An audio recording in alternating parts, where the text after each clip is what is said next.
Hi all, I am Disha Shukla and welcome to the session. Here we are going to discuss about the OSI model.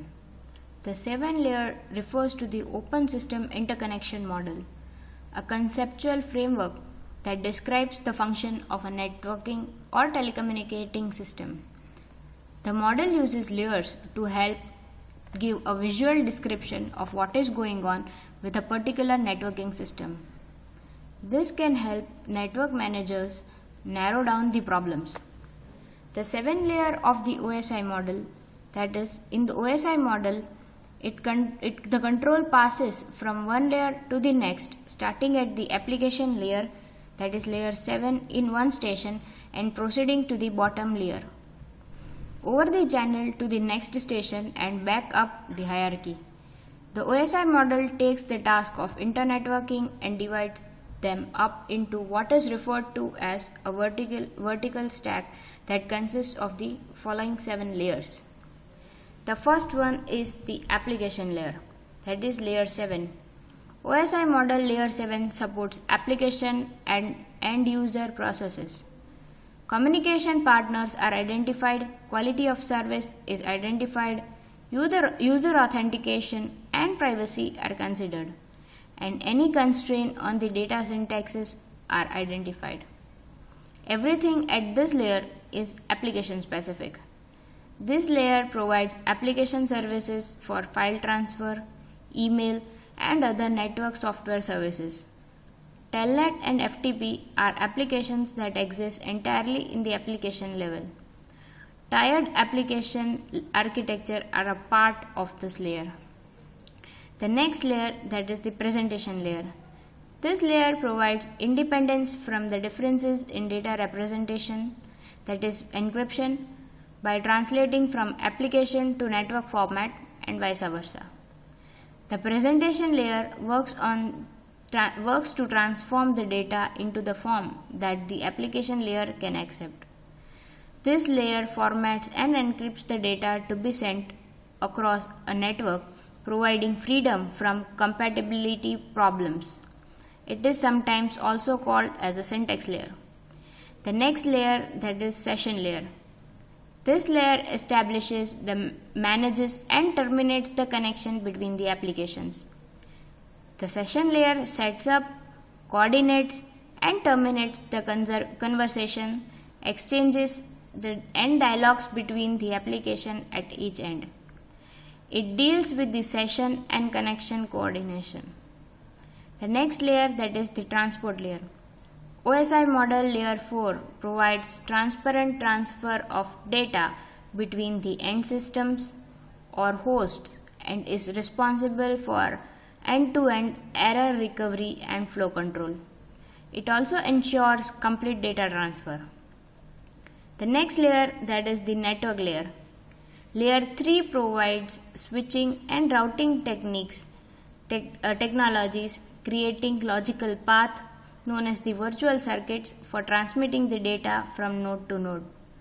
Routing and forwarding are the functions of this layer, as well as addressing, internetworking, error handling, congestion control and packet switching.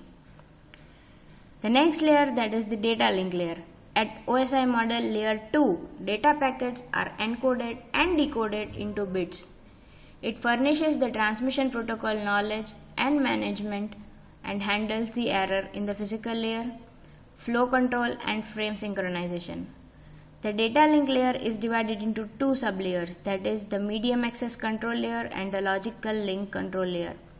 The MAC sublayer controls how a computer on the network gains access to the data and permission to transmit it, whereas the LLC layer controls the frame synchronization, flow control and error handling. Layer 1, that is the physical layer. OSI model layer 1 conveys the bit stream, that is electrical impulse, light or radio signal through the network at the electrical and mechanical level. It provides the hardware means of sending and receiving the data on a carrier, including defining cables, cards, and physical aspects.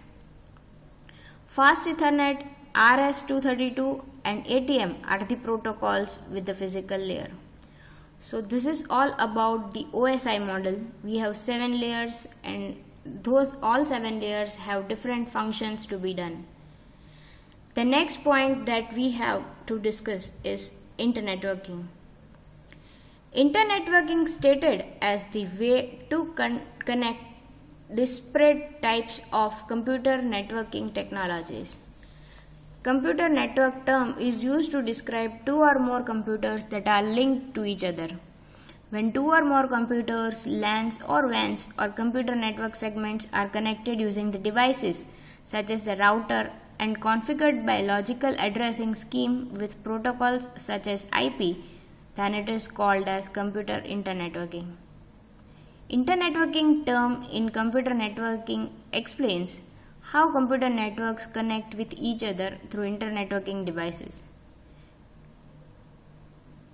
An internetwork is a collection of individual networks connected by intermediate networking devices that functions as a single large network.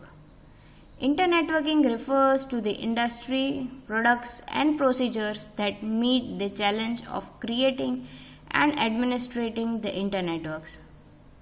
Computer networks are basically built up from 3 components, that is end device, networking devices and media.